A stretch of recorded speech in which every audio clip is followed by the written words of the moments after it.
Belezinha, bora lá então, gente. Bom, primeiro é um prazer estar aqui com vocês nessa super comemoração. Eu estou muito feliz de estar aqui compartilhando desse evento com vocês. Meu nome é Dessa, né? Não tá escrito Andressa ali, mas podem ficar à vontade de me chamar de Dessa. Hoje eu vou falar um pouquinho sobre Data Science, um roadmap para quem quer aí se tornar um cientista de dados, começar aí nessa área que está tão falada hoje em dia. Então, bora lá, gente. Só me apresentando bem rapidinho aqui para vocês. Eu sou cientista de dados sênior hoje numa fintech chamada Coin, que é uma fintech do grupo Decolar. Eu sou colunista de uma revista feminina também chamada Female Tech Leaders. Sou coordenadora do AR Girls, que é uma iniciativa aí voltada para trazer o público feminino para IA. Sou membro do AfroPython também, que é uma comunidade muito bacana. E eu fundei esse projeto que eu acho, deixa eu até ver na minha câmera se tá, acho que não tá aparecendo para vocês, mas eu sou fundadora desse projeto chamado Diversidata aqui, então deixei os contatos para vocês darem uma olhadinha, que é um projeto onde eu dou mentorias, dou aulas gratuitas para quem quer entrar nesse meio de dados. E o foco aí são sempre pessoas de grupo de diversidade. Então, quem quiser chegar lá, é só entrar no site ou aqui no Instagram para falar comigo, que a gente marca um horário, bate um papo, tudo de graça para poder ajudar quem quiser a entrar nesse meio, tá bom? Então, vamos lá, gente. Antes de estar falando um pouquinho sobre o roadmap em si, eu queria apresentar um pouco da ciência de dados, eu queria falar um pouquinho como ela já está inserida no nosso dia a dia, né? Porque às vezes ela já está ali e a gente nem sabe, né? Então, quando eu fui contar isso para algumas pessoas que estão próximas a mim, todo mundo ficou bem chocado, bem surpreso. E eu queria trazer dois grandes exemplos que provavelmente vocês já conhecem. Então, o primeiro aí, Netflix, né? Não tem quem não conheça o Netflix hoje em dia. O Netflix, ele é uma plataforma aí, acho que é a maior plataforma de streaming, provavelmente, de filmes e séries. E eles usam a ciência de dados há bastante tempo, ele já tem um grupo bastante grande ali dentro para estar ajudando a fornecer seu produto. Então, como que eles fazem isso ali na plataforma deles, gente? Ali na Netflix, eu acho que vocês devem saber, né? O Netflix, quando a gente está ali entrando lá no site, aparecem alguns filmes. Ai, esse filme aqui tem 98% de chance de você gostar. Esse aqui tem, sei lá, 5%. E como que eles fazem isso, né? Basicamente, o Netflix ele vai criar um sistema que a gente chama de sistema de recomendação, que nada mais é do que ciência de dados ali aplicado por trás. Já vou explicar todos os conceitos para vocês. Mas esse sistema de recomendação basicamente vai ajudar a gente a encontrar um filme, uma série, alguma coisa que a gente goste de uma maneira bem mais fácil, já vai deixar ali na nossa cara. E para isso acontecer, o Netflix ele acaba estimando uma probabilidade de você poder ou não gostar de algum conteúdo. E isso aí é baseado em vários dados que você mesmo fornece lá para a plataforma. Então, tudo que você assiste ali acaba contando, as notas que você deu, os joinhas que você deu para o filme, outros assinantes que têm um gosto muito parecido com o seu, as informações sobre os filmes que você assiste. Então, sei lá, se você gosta muito de terror, por exemplo, provavelmente vai aparecer bastante filme de terror ali recomendado para você. Até o horário que você assiste, o aparelho que você assiste, acaba entrando nessa conta, acaba entrando nesse sistema de recomendação. E é assim que o Netflix consegue ali fidelizar seus clientes, consegue deixar a escolha muito mais fácil para eles no fim das contas. Então, esse é um dos meios que a ciência de dados já se encontra na nossa vida. Temos também aí, eu acho que todo mundo já pelo menos ouviu falar, né, gente? Da Alexa. Eu tenho uma Alexa aqui, eu ia colocar ela para contar uma piada para vocês, mas ela tá lá na sala, eu esqueci, mas tudo bem. A Alexa é um sistema muito, muito bacana, né? Então, caso alguém não tenha ouvido falar, a Alexa é um sistema virtual ali, uma assistente virtual da Amazon, tá? Então, eu tive o prazer de conhecer algumas pessoas que programaram a Alexa, que fizeram parte do time, que criou essa assistente, que hoje é uma das mais faladas por aí. E, basicamente, a Alexa, ela é uma assistente que conversa com você. Você pode perguntar para ela como vai estar o clima hoje, você pode pedir para ela te contar piada, para ela te cantar música, ela faz de tudo, gente. Pesquisa coisa na internet, cria lista para ir no mercado, ela faz tudo real. É muito legal e acho que o que as pessoas querem, as pessoas que compram a Alexa, é que ela fique mais inteligente, que ela consiga interagir mais com você, responder suas perguntas para que você tenha mais facilidade em achar as respostas. E para isso, o que a Amazon faz? Ela basicamente vai usar todas as perguntas que você faz, as interações que você tem com a Alexa, para acabar retreinando esses sistemas de reconhecimento de fala. Eles usam compreensão de linguagem natural, que é o NLP, né? Então, tem um aprendizado de máquina, ciência de dados ali por trás também. É uma coisa bem complexa, na verdade. Então, tem vários times aí ao longo do mundo inteiro desenvolvendo a Alexa e melhorando a Alexa. Então, é um outro exemplo que já está bem presente na nossa vida.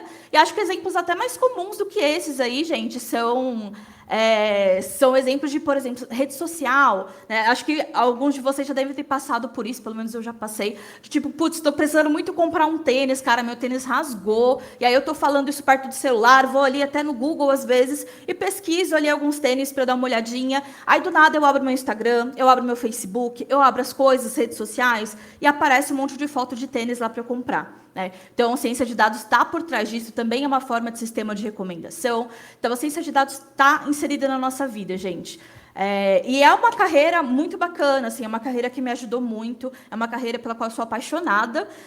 Não contei para vocês, mas eu comecei minha carreira como pesquisadora científica lá na USP, de São Carlos, e depois, assim, por questões financeiras mesmo, acabei voltando para São Paulo e acabei caindo de paraquedas aí nessa área de ciência de dados, mas desde então eu me apaixonei e nunca mais quis sair, porque é uma área onde a gente tem que se esforçar muito, sabe? Mas ela traz muito retorno para a gente ao mesmo tempo. Então, eu sou uma grande influenciadora aí, no sentido de, poxa, se você curte esse tipo de coisa, curte programar, curte aí aprendizados de máquina, vem para essa área, pô, a gente está precisando muito de diversidade, é uma área que vai te dar um retorno muito bacana, então, e se precisar de ajuda, estou super aí disponível para ajudar.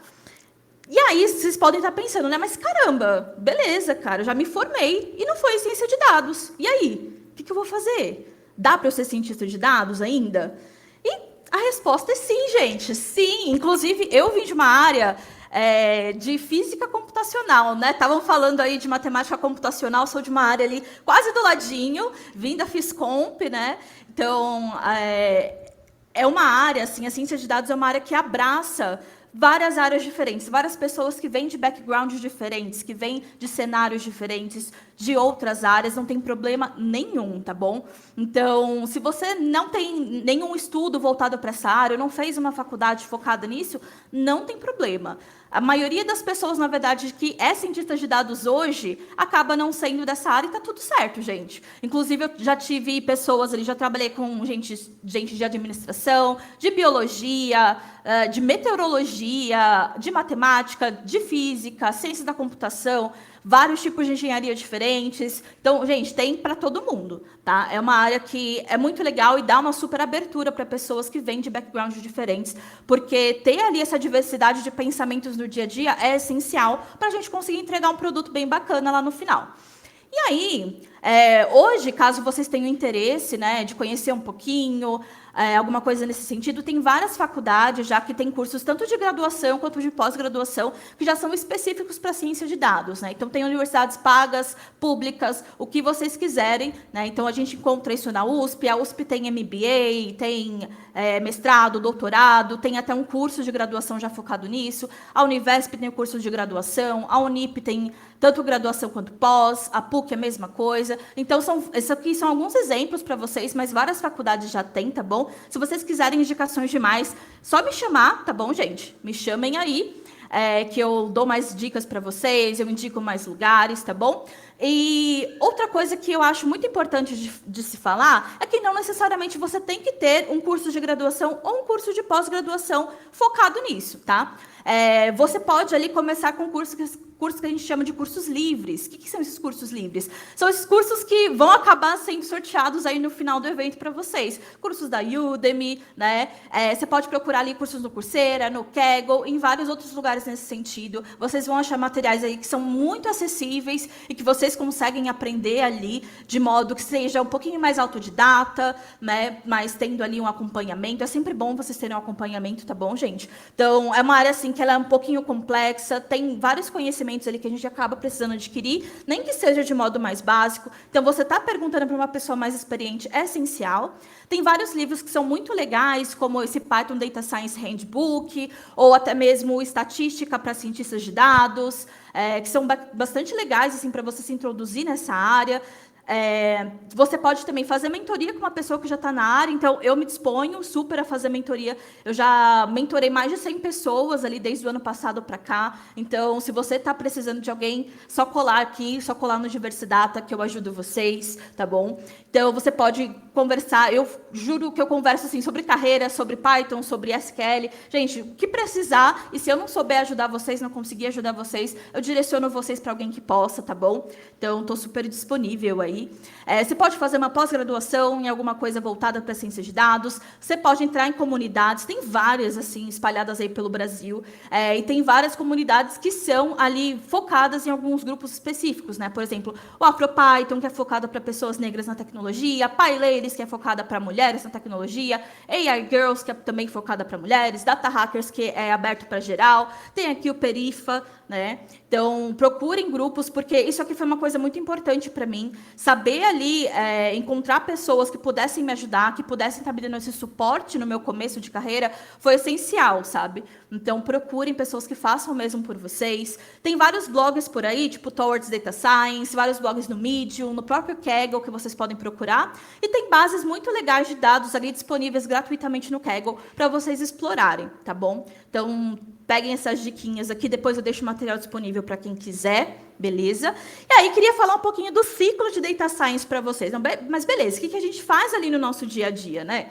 Então, a gente geralmente tem aqui o que a gente chama de dados de ambiente, né? Que são os nossos data lakes, né? Que são essas partes aqui, esses lugares onde a gente guarda os nossos dados, que a gente chama de lago de dados, né? Ou galpões de dados, que são os data warehouses, são os lugares onde a gente coloca os nossos dados brutos, geralmente, tá bom? Que vem ali de aplicativos, de sites, enfim, do que a nossa empresa estiver fornecendo para algum cliente. Depois que a gente tem acesso, né, tem essa estrutura de dados ali guardadinha, a gente chega e consegue fazer uma parte voltada para análise de dados, até mesmo modelagem de dados. A gente importa esses dados, faz algumas transformações neles, faz visualizações, então a gente faz bastante gráficos, faz uma modelagem caso seja necessária, tá? Isso aqui é uma coisa muito importante.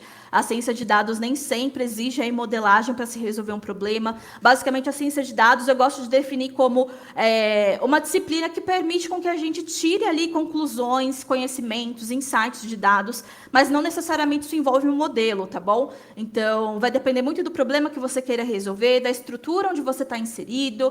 Então, tem uma série de fatores aí que vão interferir na dependência ou não de um modelo ali. Geralmente, a gente vai ali ajudar algumas pessoas que precisam de alguma coisa relacionada a dados para solucionar um problema de negócios. E, no fundo, a gente acaba resolvendo até com uma planilha no Excel, sabe? Mas isso também é ciência de dados, tá bom? Então, queria só deixar isso aí para vocês não terem essa visão de, eu vou fazer modelos, vou fazer inteligências o tempo todo. Não é assim, na verdade, essa parte onde a gente gasta menos tempo, a gente gasta muito mais tempo aqui, né, fazendo essa transformação, visualizações, estudos estatísticos, para aí sim, caso necessário, a gente faça algum modelo. E tem uma parte que é muito negligenciada, mas que a gente precisa muito, que é a comunicação. Então, quando a gente está ali no nosso dia a dia de trabalho, a gente está trabalhando com pessoas que não necessariamente entendem toda a parte técnica da qual a gente está lidando no dia a dia, né? Então, a gente precisa saber se comunicar de uma forma tranquila, de uma forma que fique legal, para que todo mundo entenda, né? Então, isso é muito importante, tá bom?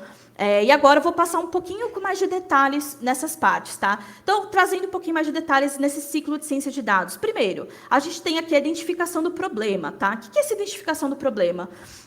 A gente sempre tem que sentar, a gente vai, como cientista de dados, a gente vai chegar e tentar ajudar uma área voltada a negócios a resolver algum problema que eles tenham. Então, a gente senta com eles, descobre qual é a causa do problema, qual é a solução que é mais adequada para aquela situação que eles têm. A gente sugere coisas, a gente faz uma troca muito bacana e essa parte aqui ela é muito importante para o nosso trabalho, tá bom? Já chego com mais detalhes nisso aqui, mas lembrem bastante disso, tá?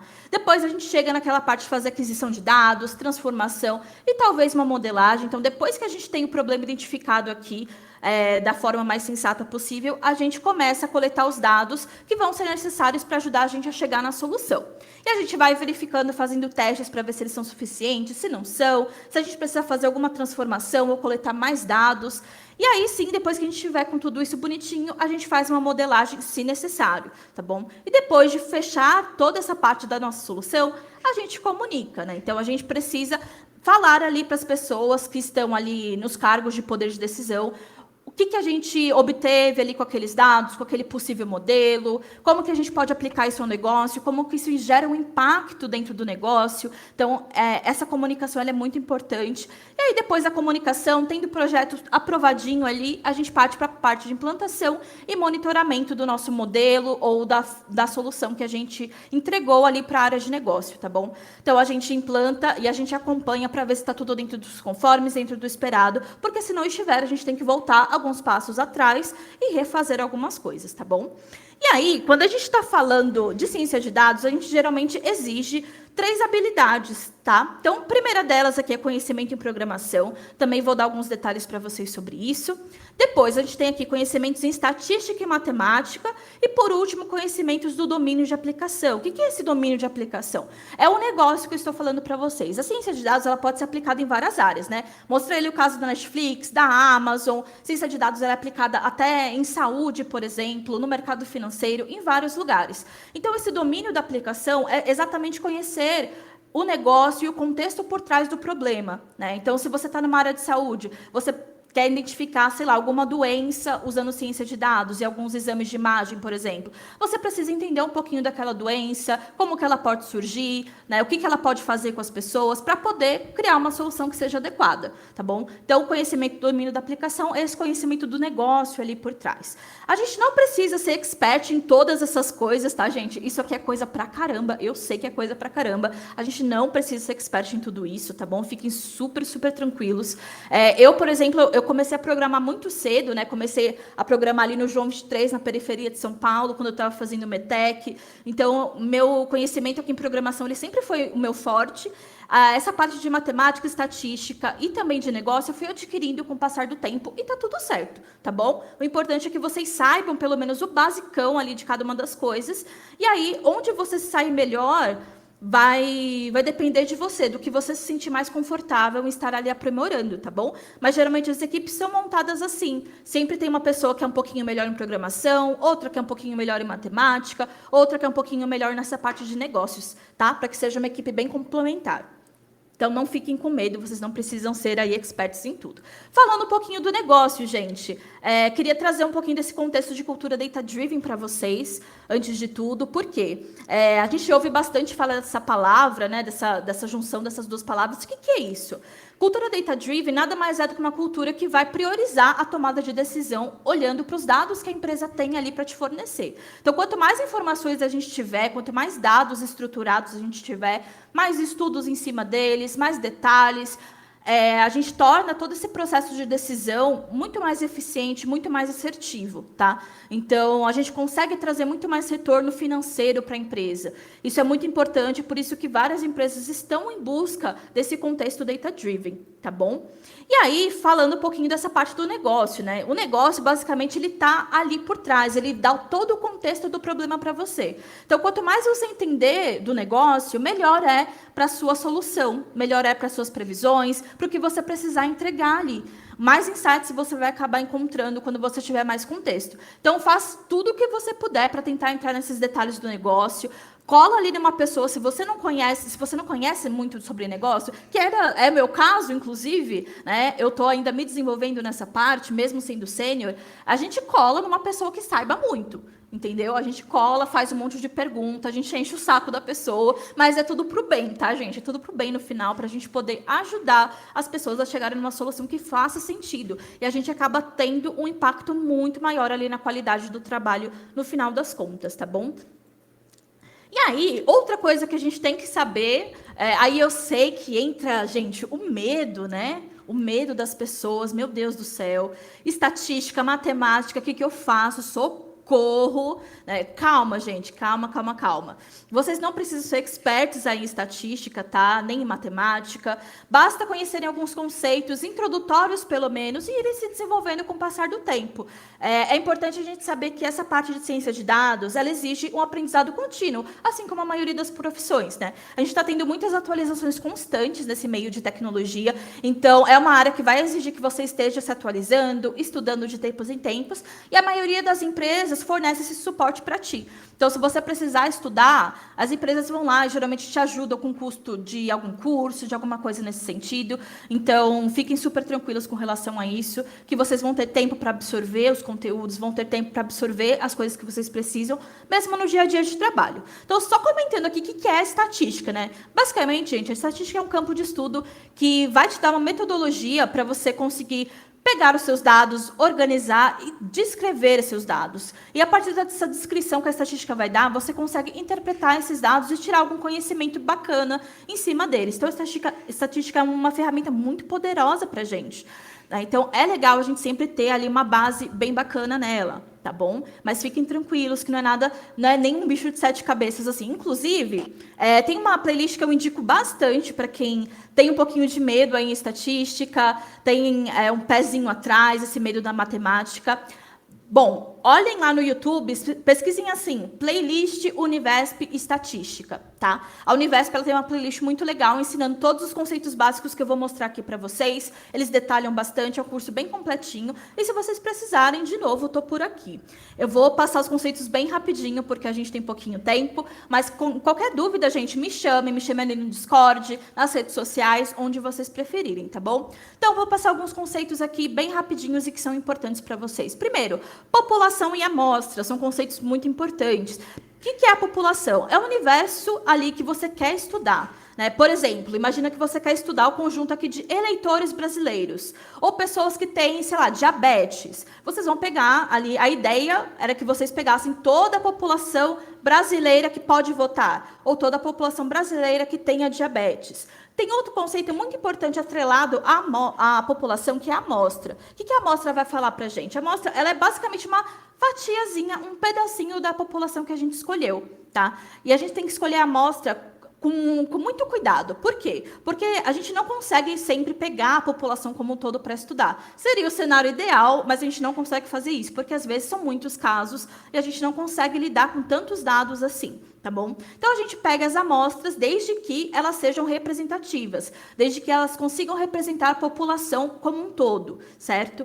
Então, isso é muito importante, por quê? Nas pesquisas, por exemplo, de intenção de votos, as pessoas fazem assim, elas tiram amostras da população que seriam os eleitores brasileiros. Por quê? Não dá para entrevistar todo mundo, gente, não tem como fazer isso, né? Então, a gente pega e acaba estudando um pedacinho menorzinho ali da população, mas a gente sempre escolhe pessoas ali que consigam estar representando o todo, tá bom? Então, a amostra ela vai ser esse pedacinho da população que pode ser estendida para o todo, tá? Distribuição normal, outra coisa que aparece muito por aí. O que a distribuição ali de probabilidade ela vai dar para a gente, né? A distribuição de probabilidade ela é uma função que ali vai mostrar qual é a chance de um resultado de um evento ou algum experimento, qual a chance que ele vai ter ali, né, dentro de uma distribuição. Então, essas distribuições que a gente chama de distribuição normal aqui, né, ou distribuição gaussiana, ela parece uma coisa que a gente, sei lá, vê um sinozinho aqui. Às vezes as pessoas falam que vem um sino. Eu nem sempre enxergo assim, mas de qualquer forma, né, a gente tem essa forminha aqui que parece uma montanha. E o pico da curva aqui, ele mostra ali os valores mais prováveis que a sua distribuição, que o seu experimento, seus resultados, eles podem atingir. E à medida que você vai se afastando, tanto para cá quanto para cá, a probabilidade de você atingir esses resultados ela vai diminuindo, tá bom? Então, essa distribuição ela é muito interessante para a gente ter uma noção de como os nossos dados estão dispostos, tá? Como os nossos dados estão se comportando. E esses Q1, Q2, Q3, Q4 são os famosos quartis. Não dá tempo de explicar agora, mas depois, quem quiser me chamar, quem quiser falar um pouquinho sobre isso, pode me chamar, fiquem super à vontade. Eu queria que tivesse tempo de explicar, mas não dá, gente, é muita coisa. Outra coisa que a gente vê bastante também, gente, são as medidas de tendência. Isso aqui a gente viu até na escola, né? Que são a média, que basicamente, gente, a gente vai pegar, somar os valores e dividir pela quantidade de valores. Acho que isso todo mundo tá ok, né? Todo mundo vê ali na escola. Tem também a mediana, que é o valor do meio, né? De um conjunto de valores que a gente recebe logo após que a gente ordena. Então, quando a gente tem aqui um número que seja ímpar, a gente pega um número que separa, né, em dois conjuntos diferentes os dados, que nesse caso aqui é o 6. Quando a gente tem um número par, ou seja, A gente pega os dois números aqui do centro, soma os dois e divide por 2. E a gente tem a mediana dessa forma. E a gente tem a moda também, que é o valor que aparece com mais frequência dentro de um conjunto de dados, tá bom? Então, a gente geralmente usa esses carinhas aqui para conseguir entender um pouquinho mais sobre como os nossos dados estão distribuídos e o que eles querem dizer para a gente, tá bom? E ali, um último conceito que eu quero trazer para vocês, que é muito importante, é a correlação, que é como a gente consegue ver a associação entre duas variáveis diferentes. Então, a gente tem um coeficiente, que é esse coeficiente de correlação. Ele geralmente varia ali de 0 a 1, tá bom? Podendo ir de -1 a 1, vai. Então, quando ele chega aqui em -1, a gente tem uma correlação completa, mas que é negativa, que é esse carinha aqui do meio. Quando a gente chega em +1, a gente tem uma relação positiva, muita correlação, né? E quando a gente está ali perto do 0, a gente não tem correlação, tá bom?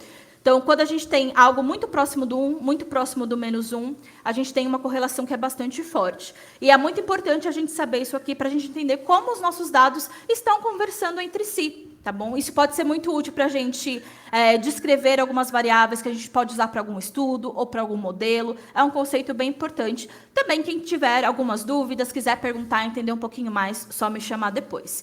E aí, indo para o último tópico, gente, para não estourar o nosso tempo, a parte de programação, tá? Que é uma parte muito, muito, muito necessária para a gente, tá bom?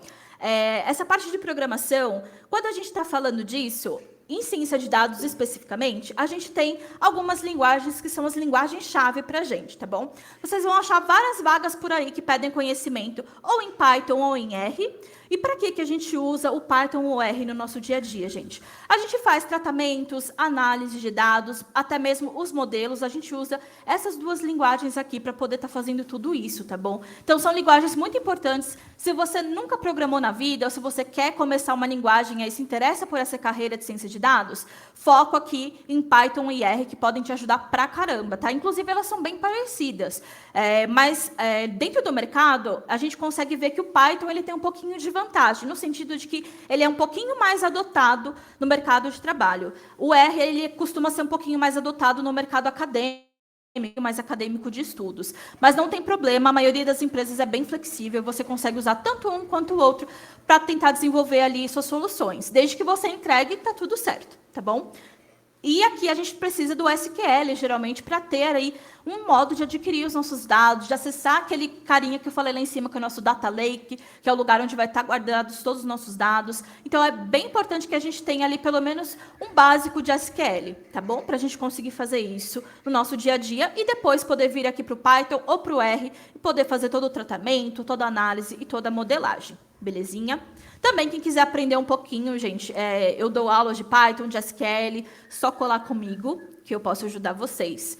E aí, só dando algumas dicas aí para quem está nesse meio, quem quer começar nesse meio de programação, o que um cientista de dados precisa saber sobre programação? Você pode passar aí boa parte do seu dia escrevendo vários e vários notebooks, vários códigos, e a cada dia a gente pensa que a gente está melhorando, né? Só que se a gente não tiver uma pessoa ali do nosso lado, que esteja olhando para o nosso código, que esteja ali dando palpites, dando dicas, vendo se o nosso código está compreensível, nem sempre a gente vai fazer o código da melhor forma. Então, a ciência de dados ela está se tornando muito mais incorporada em vários produtos do mercado, em várias empresas, praticamente em todas. Então, a gente não consegue estar ali trabalhando no mercado de trabalho fazendo códigos que não sejam claros, que não sejam bons, que não sejam tranquilos de se ver, sabe? Então, a gente tem que tomar certos cuidados no nosso dia a dia para que a gente tenha uma experiência legal, tanto para nós quanto para os nossos colegas de trabalho e também para os usuários, né? Então, vamos lá, algumas diquinhas aqui para quem quer aprender ali a ter uma skill melhor de programação, né? É uma coisa que, assim, a gente vai desenvolvendo com o tempo. Eu comecei a programar mais ou menos 11 anos atrás e eu tenho os meus códigos guardados, eles são terríveis, tá, gente? Eles são horrorosos, mas tudo bem, eu guardei para comparar minha evolução e é uma coisa bizarra de se ver o quanto que a gente evolui de tempos em tempos, principalmente quando eu comecei a trabalhar em equipes, minha skill ali de código, ela melhorou pra caramba. Então, sempre que vocês puderem fazer ali um pair programming, programar com alguma pessoa do seu lado, pedir ajuda para alguém, é sempre muito bom. Então vamos lá, primeira dica, código muito claro, muito limpinho. Não adianta você fazer várias análises super legais se ninguém vai entender seu código. Se seu chefe vai olhar seu código e vai falar, não entendi nada do que você fez aqui, né? E você vai ter que sentar, vai ter que explicar, vai gastar um tempo que às vezes a gente não tem no dia a dia. Então, sempre deixe ele comentadinho, sempre deixe ele limpo, então, sem códigos desnecessários ali no meio dele. Tenha códigos que sejam reutilizáveis, né? Então, se você faz várias análises aí com muita frequência, transforma numa função, transforma numa classe, faz alguma coisa nesse sentido para que você mantenha seu código reutilizável, para que facilite a sua vida e a vida dos seus colegas no futuro. Deixe seus códigos todos documentados, gente, isso aqui é muito importante. Eu sofro muito com isso no dia a dia, às vezes eu pego o trabalho aí de outra pessoa para fazer, e às vezes outra pessoa foi embora da empresa, e eu não sei o que ela fez para chegar naqueles processos que ela chegou. A gente tem que olhar todo o código da pessoa, e a gente demora muito tempo para conseguir entender o que outra pessoa fez.